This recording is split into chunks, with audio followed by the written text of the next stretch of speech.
man, you gotta help me, man. My chest hurt. It hurt real bad, man. Hey, what's going on with your chest, man? I don't know. It feel like it could be a hemothorax, a traumatic asphyxia, cardiac contusion, or pericardial tamponade or some shit. Oh, man, I never heard of that. What's all of that stuff? Say, Brett, just let's get in the car. Take me to the hospital, man. It's this guy online. He gonna explain to you all about it. So, let's talk about chest trauma. Yay, the chest. Anatomy of the chest. Before you read this, I'm not reading that. To recap briefly, chest cavity is known as the thoracic cavity. The chest cavity is also known as the thoracic cavity. You got it? Wham bam. The thoracic cavity is bordered inferiorly by the diaphragm, which means it's below it, which separates it from the abdominal cavity. A hollow area, the mediastinum, is located in the middle of the thoracic cavity between the right and left lungs. The mediastinum houses the trachea, conduit to the lungs, the vena cava, the two great veins that collect blood from the upper and lower body and return it to the heart, the aorta, the great artery carrying blood from the heart to the body, the esophagus, the tube-like structure that connects the pharynx and the stomach, and the heart. With this collection of vital organs, it is easy to see why injury to the chest can be life-threatening. The pleural lining of the thorax plays a major role in some types of chest injuries. The pleura consists of the visceral pleura and the parietal pleura. The visceral pleura is the innermost layer and is in contact with the lungs. The parietal pleura is the outermost layer. The parietal pleura is the outermost layer and is in contact with the thoracic wall. The two pleural layers are separated by a serous fluid that provides lubrication to reduce the friction between them. Between the pleural layers is a potential space. Because of the pull of the parietal, damn, that's a tongue twister. Because of the pleural layers, between the pleural layers is a potential space. Because of the pull of the parietal pleura in the visceral pleura during inhalation, the pressure between the pleura is negative. Spitting all over the damn place. You disgust me. It acts like a vacuum. As an example, a similar pull or vacuum would be created by placing a glass on a flat countertop surface with a film of water between the glass and the countertop, then pulling straight up on the glass. A vacuum is created between the glass and the countertop. The more forcefully you pull up on the glass and try to separate it from the countertop, the greater the negative pressure that is created. You ever tried to do that? And when you pick it up, it's like, oh shit, like the counter trying to hold your drink. Anyway, thus, each time the chest wall expands, the negative pressure or vacuum between the pleura increases. If a puncture to the visceral pleura, the parietal pleura, or both pleura occurs, the seal is broken and air is sucked into the pleural space each time the chest wall expands. As the pleural space expands, it creates a pressure on the lung and the lung collapses, leading to a pneumothorax. Since no gas exchange occurs outside of the alveoli, the air that flows into the pleural space is not contributing to gas exchange. As the lung continues to collapse, the gas exchange becomes more and more disturbed, and the patient becomes hypoxic. Hypoxic is not friendly. This concept plays a major role in understanding chest injuries and open wounds to the chest. If an open wound to the chest is at least 2/3 the internal diameter of the trachea, a significant amount of air will be sucked into the open wound to the chest and into the pleural space, and not through the trachea and into the lungs. All right, what did that say? Gave us some numbers. If an open wound to the chest is at least what? 2/3 the internal diameter of the trachea, a significant amount of air will be sucked into the open wound to the chest and into the pleural space, and not through the trachea and into the lungs. That's bad, Holmes. The normal adult trachea is about the size of a quarter. That's pretty small. I didn't know that. The normal adult trachea is about the size of a quarter. A hole about the size of a nickel would be a severe injury that would lead to a significant lung collapse. Let's talk about general categories of chest injuries. There's a whole lot of them, so pay attention here. There are two general categories of chest injuries. Open and closed. Closed injuries to the chest are the result of blunt trauma applied to the chest cavity, which can cause extensive damage to the ribs and internal organs. Blunt trauma is often associated with falls, automobile crashes, and blows to the chest. Open chest injury. An open chest injury is the result of a penetrating chest wound caused by a knife, gunshot, or a wide variety of other objects such as ice picks, stab, screwdrivers, letter openers, broken glass, nails, and car keys. A knife or similar object damages the tissues and organs along the path of penetration. A bullet, however, can make a tiny entrance wound to the chest in one area, ricochet around, and cause extensive internal damage throughout the chest cavity. It may create a second or exit wound, which is typically larger than the entrance wound if the bullet leaves the body. A bullet, because of its velocity, also causes cavitation, a hollowing out of tissues along the path of the bullet that is much greater in diameter than the bullet itself. The heart is a special type of contracting. Hold on, let me go. Don't. I ain't gonna skip over that. All right, cavitation. What is cavitation? A bullet, because of its velocity, also causes cavitation. Cavitation is a hollowing out of tissues along the path of the bullet that is much greater in diameter than the bullet itself, because the bullet is giving off that energy. All right, you know that anyway. It's spinning. Because it's moving fast as fuck. The heart is a special type of contractile muscle. It can be injured by both penetrating and blunt trauma, a knife or bullet, a fractured rib that slices into the heart or lung, or even the simple transmission of kinetic energy from a blow to the chest or impact with the steering wheel. Injury to the heart can lead to ineffective pumping or to severe blood loss. The major vessels in the heart carry large amounts of blood, some at very high pressures, and if injured, can result in immediate death. The organs and structures responsible for breathing are also contained in the chest. Inhalation occurs when the muscles between the ribs, the intercostal muscles, pull the ribs upward to increase the size of the rib cage. The diaphragm contracts and moves slightly downward and flares the bottom portion of the ribs upward. This expands the space in the thoracic cavity, thus generating negative pressure or a vacuum, which causes the lungs to inflate and pull in air from the atmosphere. Any gas will flow from a higher pressure to a lower pressure area. When the thoracic cavity expands and the lungs inflate, the pressure inside the lungs is lower than in the atmosphere, and as a consequence, atmospheric air flows into the airway and lungs. The reverse happens during exhalation. When the intercostal muscles and diaphragm relax, the thoracic cavity gets smaller and the pressure in the lungs becomes higher than in the atmosphere, so that air flows out of the lungs. You feel it? Hold your breath for a minute. That'll explain that. So if you get to a test and you can't remember this shit, hold your breath. Breathe in. You're like, damn, okay, because you feel the pressure. Pressure make you exhale. All right. The ability of the lungs to inflate is seriously impeded when there is an open chest wound. When the chest wall is penetrated and air flows into the thoracic cavity around the lungs, as noted earlier, air in the chest cavity is called what? A blankety blank. Pneumothorax. From pneumo meaning air and thorax meaning chest. And when they say pneumo as far as air, they're usually talking about the lungs anyway.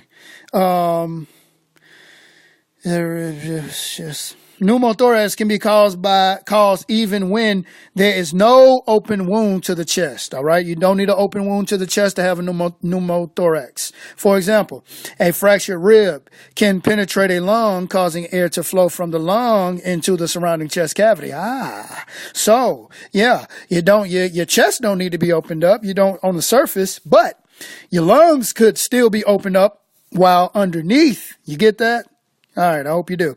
The fractured rib, penetrating lung, causing air in the lung. Also see follow the script.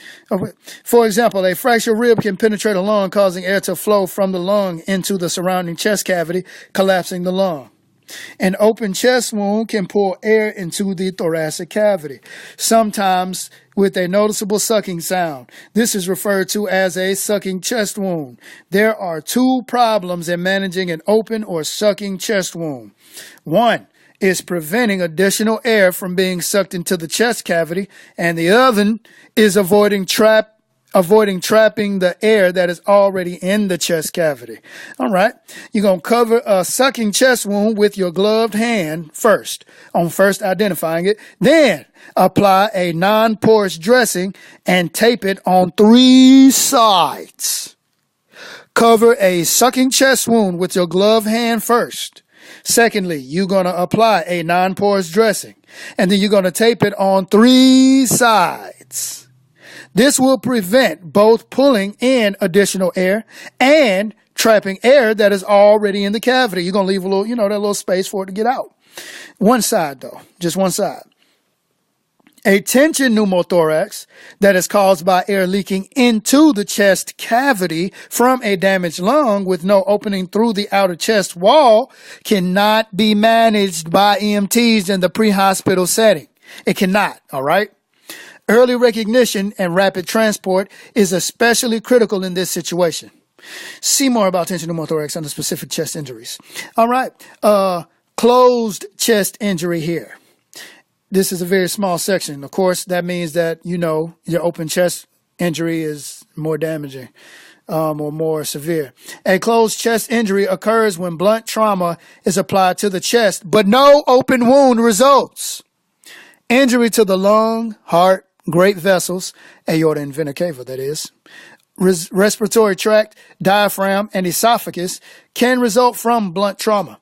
A common life-threatening closed chest injury occurs when 2 or more adjacent ribs are broken in 2 or more places. That must be the most that's bad when you break some ribs, that shit real. This creates a segment of the chest that is unattached to the rest of the rib cage, an injury known as Flail Segment. All right.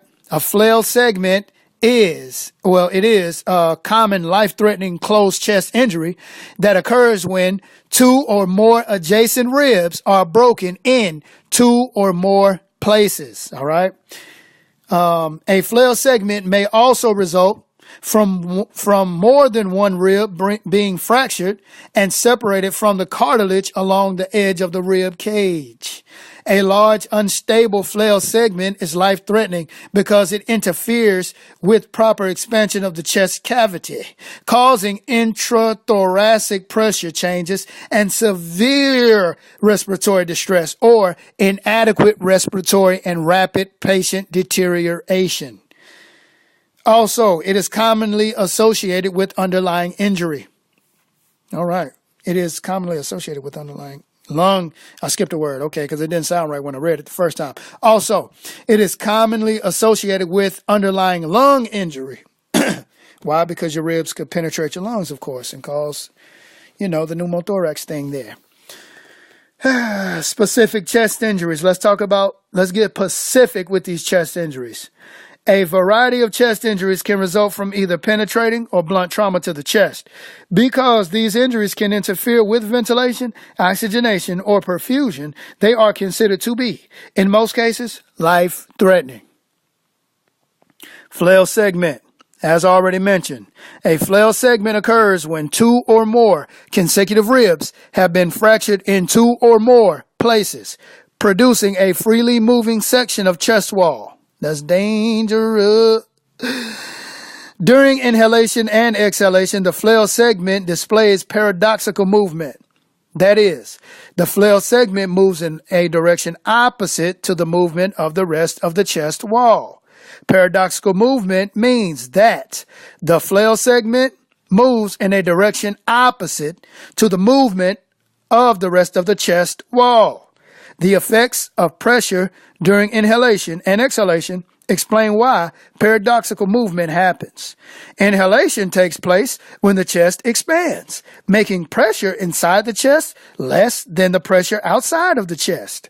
which causes air to push in from outside the lungs. The pressure that pushes air into the expanded chest also pushes the flail segment inward. Exhalation takes place when the pressure inside the chest becomes greater than the pressure outside the chest, pushing air out of the lungs and decreasing the size of the chest. The pressure that pushes air out of the contracting chest also pushes the flail segment outward. Whoa. This is why a flail segment displays paradoxical movement, moving inward while the rest of the chest is moving outward. Is disrupting ventilation, respiration, and moving outward when the rest of the chest is moving inward. The flail segment requires immediate recognition and management, but the underlying contusion to the lung is a more serious injury. Resulting from the blunt force applied to the chest, the flail segment will prevent the chest from generating the normal negative pressure necessary for inhalation. This may reduce the volume that can be breathed in, leading to hypoxia and poor oxygenation. With lung contusion, gas exchange between the alveoli and pulmonary capillaries is reduced, leading to hypoxemia. All right. Stabilization of the segment reduces the paradoxical movement and improves ventilation. Stabilization is achieved by splinting the flail segment. You're going to splint the flail segment in the for a paradoxical movement in a flail segment. Yeah. I'm sorry. That's the breakdown. Trauma to the chest could cause a closed injury called a flail segment. The flail segment causes paradoxical movement. And you would treat the paradoxical movement by stabilizing the flailed segment, reducing the paradoxical movement, and improving ventilation. All right.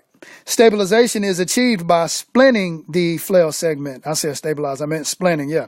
Well, stabilizing is splinting, but by stabilizing the flail segment, you would splint it to stabilize it, I mean. All right. Where was I? Splinting the flail segment. Because lung contusion and lung collapse are associated with a flail segment, positive pressure ventilation with supplemental oxygen is the ideal treatment. You got that? Because lung contusion and lung collapse are associated with a flail segment, positive pressure ventilation with supplemental oxygen is the ideal treatment. It expands the alveoli that are collapsed, greatly reducing the amount of hypoxia by forcing ventilation and increasing oxygenation. Okay. Pulmonary contusion. Pulmonary contusion. Bleeding within the lung tissue. That's it. Nothing more, nothing less. Shut the hell up. Pulmonary contusion is bleeding within the lung tissue. Got it? All right. Look, I said pneumo. Damn it. That's what I meant. Pulmonary, right? Pulmonary is more, that's the lungs. I'm confusing my damn self. So forget what I said earlier. Believe the book. Anyway, pulmonary contusion, bleeding within the lung tissue, is often a serious consequence of a flail segment and can lead to death. Bleeding occurs in and around the alveoli and into the interstitial space that separates the alveoli and capillaries. This greatly reduces the exchange of oxygen and carbon dioxide, leading to severe hypoxia. A patient who has suffered a direct blow or any other blunt trauma to the chest should be suspected of having a pulmonary contusion. Such injuries are often seen in association with a flail chest. The amount of respiratory distress depends on the amount of damaged lung tissue. Other signs and symptoms include dyspnea, cyanosis, and signs of blunt trauma to the chest. Required emergency care for this condition is maximizing oxygenation by non-rebreather mask at 15 of them things for the patient who is breathing adequately, or by positive pressure ventilation with supplemental oxygen for the patient breathing inadequately. All right? Pneumothorax, as noted earlier. A pneumothorax is the accumulation of air in the pleural cavity. I fucked that up earlier. My bad. Pneumo, air. As noted earlier, a pneumothorax is the accumulation of air in the pleural cavity, causing collapse of a portion of the lung. It is usually due to either blunt or penetrating trauma. Blunt trauma may cause a fractured rib to penetrate the lung, leaving a hole that leaks air. The lung may rupture if Upon impact and chest compression, the patient's epiglottis is closed over the trachea. This causes a paper bag effect, similar to an inflated paper bag that is sealed and ruptures when it is compressed between the hands. That gives you a good example. The resultant hole in the visceral pleura of the lung allows air to enter the thoracic cavity. Penetrating trauma is another way the lung can be punctured. The accumulation of air in the thoracic cavity causes the lung on the injured side to collapse, either partially or fully. This results in decreased volume within the alveoli, which causes a reduction of oxygen delivered to the cells of the body. Signs and symptoms of a pneumothorax include chest pain that worsens with deep inspiration, dyspnea, tachypnea, and decreased or absent breath sounds on the affected side. Let's run through that one more time. Signs and symptoms of a pneumothorax include chest pain that worsens with deep inspiration. Makes sense, right? Dyspnea, tachypnea, and decreased or absent breath sounds on the affected side. A patient may suffer a pneumothorax in the absence of blunt or penetrating trauma to the chest. This condition is called a spontaneous pneumothorax because nothing outside of the body, no outside forces caused it. Because it occurs without an external cause. That's what the fuck I just said. Man, I'm good. Oh, man. Clap for him. It usually is the result of a congenitally weak area on the surface of the lung called a bleb. It usually is the result of a congenitally weak area on the surface of the lung called a bleb. You got that? A bleb. A bleb causes a spontaneous pneumothorax. What causes a spontaneous pneumothorax? A BLEB, bleb, which ruptures and allows air to enter the thoracic cavity. Spontaneous pneumothorax is common among smokers and emphysema patients. A sudden onset of dyspnea, respiratory distress, sharp chest pain, and absent breath sounds on one side are typical signs and symptoms. All right. Open pneumothorax. An open pneumothorax is a result of an open wound to the chest created by a penetrating object. Don't you ever fuck that up. Open wound to the chest, open pneumothorax. Hello.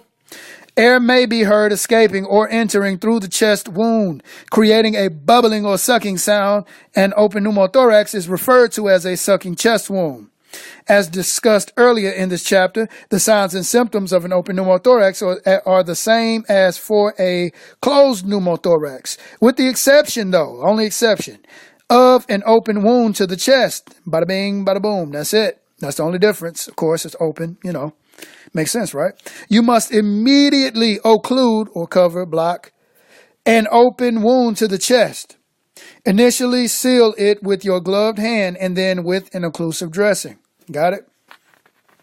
How many sides you going to tape down on that? You're going to tape down 3 of them things, 3 sides. Tension pneumothorax. A tension pneumothorax is an immediately life-threatening condition resulting from a pneumothorax that continues to trap air in the thoracic cavity with no relief or escape. A tension pneumothorax is an immediately life-threatening condition resulting from a pneumothorax that continues to trap air in the thoracic cavity with no relief or escape. With each breath, a massive volume of air accumulates in the thoracic cavity on the injured side.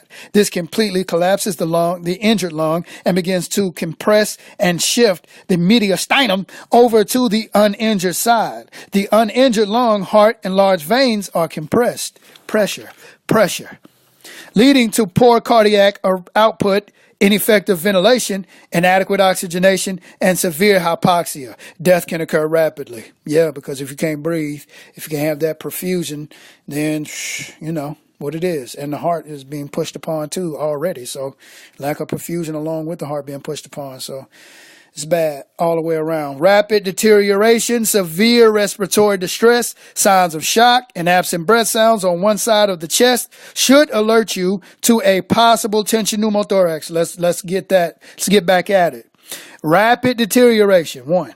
Severe respiratory distress, signs of shock, and absent breath sounds on one side of the chest should alert you to a possible, now just possible, and none of this shit matter of fact, all right?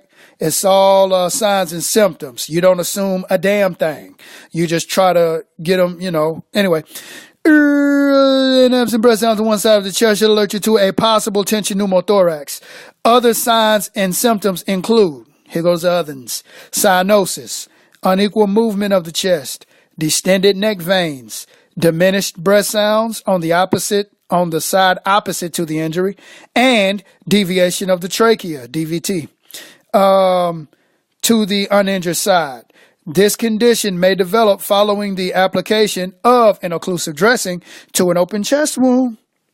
This condition may develop following the application of an occlusive dressing to an open chest wound. Alleviate the pressure by lifting the dressing and allowing air to escape during expiration or exhalation, even if it is taped on only 3 sides. If you suspect a tension pneumothorax, rapid transport is critical. Let's talk about a hemothorax. With a hemothorax, the thoracic cavity is filled with blood rather than air. Hemo, of course, means blood. All right, you got that? With the hemothorax, the thoracic cavity itself is filled with blood. It's filled with blood. I ain't gonna say the other part. The hemothorax, thoracic cavity, blood. As the blood continues to collect, the lung is compressed. A hemonpneumothorax, which is the collection of both blood and air, hemo, blood, pneumo, air, also may occur now because it's a breakdown. A hemothorax may be the result of blunt or penetrating trauma to the chest and may be associated with open or closed injuries. The bleeding usually originates from lacerated blood vessels. The bleeding, that was my German side coming out. The bleeding usually originates from lacerated blood vessels in the chest wall or chest cavity, caused by penetrating objects or fractured ribs. The patient can lose a significant amount of blood in the chest, which results in severe shock.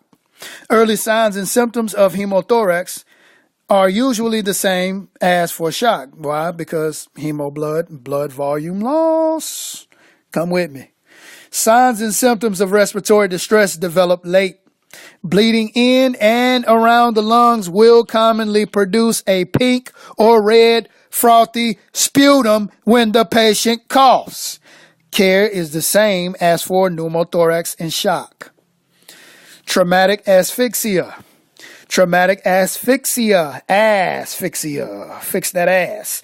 Traumatic asphyxia is brought about when severe and sudden compression of the thorax causes a rapid increase in the pressure in the chest. What is it? It's brought about when severe and sudden compression of the thorax causes a rapid increase in the pressure in the chest. That's a traumatic asphyxia. The heart and lungs are usually severely compressed by the sternum and ribs, causing a backflow of blood out of the right ventricle and into the veins of the head, shoulders, and upper chest. The patient often looks as if he has been strangled. Hence the term asphyxia. All right. The signs and symptoms of traumatic asphyxia include bluish or purple discoloration of the face, head, neck, and shoulders, jugular vein distension, JVD, bloodshot eyes that are protruding from the socket, cyanotic and swollen tongue and lips, and bleeding of the conjunctiva. Oh, Lord.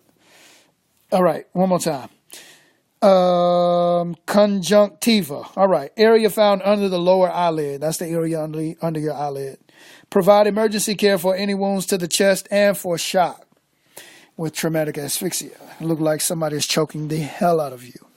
All right, cardiac contusion. Cardiac contusion is a common cardiac injury following severe blunt trauma to the chest. All right, cardiac contusion, what is it? It's common, all right? It's a common cardiac injury following severe blunt trauma, though. Severe blunt trauma to the chest. It didn't say trauma, it said severe blunt trauma. Two different things. To the chest. It occurs as the heart is violently compressed between the sternum and the spinal column. An actual bruise may occur to the heart wall. The heart wall could be ruptured, or a disturbance in its electrical conduction system may occur. The right ventricle, directly beneath the sternum, is the most likely area of the heart to be injured. The right ventricle, directly beneath the sternum, is the most likely area of the heart to be injured. Got that? Right ventricle, directly beneath the sternum. Most likely. Injury. Signs and symptoms of cardiac contusion may include chest pain or chest discomfort, signs of blunt trauma to the chest, including bruises, swelling, crepitation, which is grating sensation, and deformity, tachycardia, and an irregular pulse. Prompt transport is required. Cardiac arrest from blunt force applied to the precordial area of the chest, which is the center of the sternum, is a rare event. You got that? Cardiac arrest from blunt force applied to the precordial area of the chest, which is the center of the sternum, is a rare event, because that's a kind of, tough bone right there. It's pretty hard. It is often seen in young males with no underlying cardiac disease. During sporting events where a projectile, such as a baseball, strikes the patient in the center of the chest. Yeah, because they're throwing that bitch about 90-some miles an hour. Wham! Causing ventricular fibrillation and cardiac arrest, sudden death. I didn't have to read that, but this condition is referred to as commotio cordis. All right, remember that. Wait a minute. Blunt trauma. Cardiac arrest from blunt force applied to the precordial area of the chest, which is the center of the sternum, that's the condition called commotio cordis. Cardiac arrest from blunt force applied to the precordial area of the chest is commotio cordis. Like they said, when somebody playing baseball, they throw the baseball 85 miles a fucking hour, hit them in the sternum, right in the center of the chest, and they go into cardiac arrest and die. Or wait, does it say that? Causing cardiac arrest, sudden death, yeah.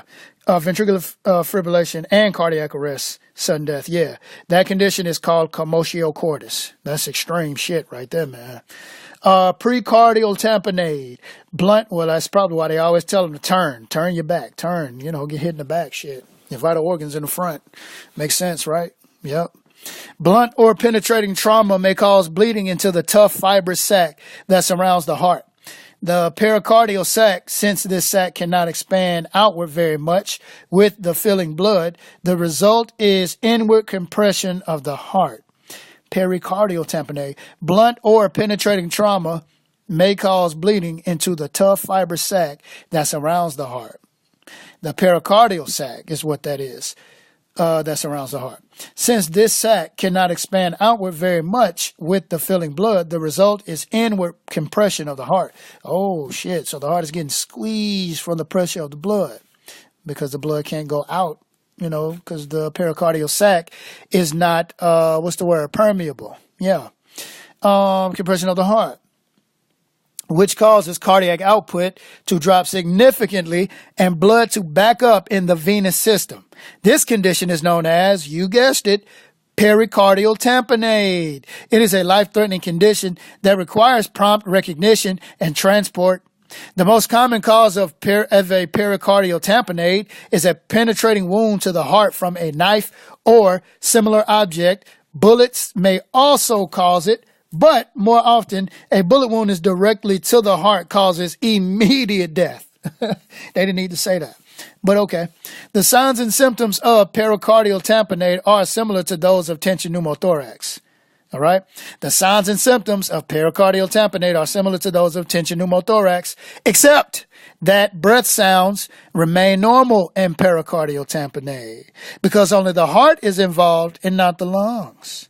Signs and symptoms will progressively worsen as the pericardial sac fills with more blood, though. So let's remember that's key shit. Pericardial tamponade has the similar signs and symptoms as a tension pneumothorax, except the breath sounds remain normal. All right? Signs and symptoms will progressively worsen as the pericardial sac fills with more blood, for sure. They include JVD, jugular vein distension, signs of shock, tachycardia, with a heart rate that is extremely high in severe cases, decreased blood pressure, narrow pulse pressure, which is a pulse pressure, blood pressure less than 30 millimeters of mercury. I mean, apart from each other, narrow, you subtract the two. And weak pulses with radial pulses disappearing or diminishing during inhalation. Rib injury. Let's talk about rib injury. While a fractured rib is not life-threatening, it can cause life-threatening damage to other structures and organs. The most commonly fractured ribs are the 3rd through the 8th. I'm going to say it again. The most commonly fractured ribs are 3rd through 8th. The most common site of fracture is on the lateral aspect of the chest, the side. Makes sense, right? Yeah. The intercostal artery or vein may be lacerated as a result of the fracture and cause bleeding into the chest cavity. Rib fractures in children are less common because of a more resilient cartilage that does not break easily. The mechanism of injury should heighten your suspicion that chest injury may have occurred. The most common signs and symptoms of rib injury include pain, but of course, often excruciating with movement and breathing. Crepitation, which is grating sensation of bones against each other, Tenderness upon palpation, deformity of the chest wall, inability to breathe deeply, coughing, and tachypnea that may be shallow. If a simple rib fracture is suspected, the patient usually presents in the guarded position, which is holding his arm over the injured site. You can use the arm to splint the injury by placing it over the injury site and applying a sling and swathe to hold it in place. I just rhymed right there. The patient could also be given a pillow to hold firmly over the injury in order to manually splint it. Do not completely wrap the chest, you fool, or apply the swathe snugly, dummy. This would impede normal ventilation. Okay? He needs chest rise, of course, so you don't want to do nothing stupid like that. A patient who has suffered a chest injury may appear relatively well at first, but can deteriorate suddenly and rapidly. The patient may not complain about a chest injury. In fact, the patient's chief complaint related to the chest may only be shortness of breath.